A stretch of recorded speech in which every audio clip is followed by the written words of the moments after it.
একজন মানুষ যখন ভেঙে চুরে একেবারে শেষ হয়ে যাবে, শেষ পর্যায়ে চলে যাবে, নিঃশেষ হয়ে যাবে, তখন তার ওইখান থেকে উঠে আসার জন্য একটা মাত্র হাত দরকার, একটা সাহসী ইন্সপিরেশনমূলক কথা দরকার।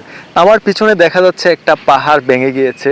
এটা কিছুদিন আগেও অনেক বড় একটা পাহাড়ি টিলা ছিল, এখানে চা বাগান ছিল, কিন্তু এখানে দেখা যাচ্ছে শুধুই ধুলাবালি মিশ্রিত একটা নালা বয়ে চলেছে।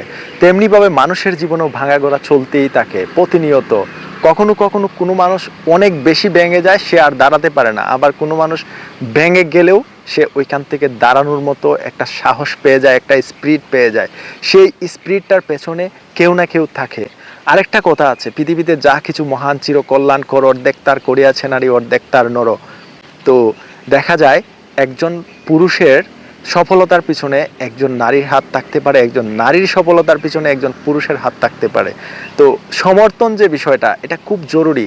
একজন মানুষ যখন ভেঙে চুরে একেবারে শেষ হয়ে যাবে, শেষ পর্যায়ে চলে যাবে, নিঃশেষ হয়ে যাবে, তখন তার ওইখান থেকে উঠে আসার জন্য একটা মাত্র হাত দরকার, একটা সাহসী ইন্সপিরেশনমূলক কথা দরকার, যে কথায় তার পাল্টে যেতে পারে পুরো জীবনটাই।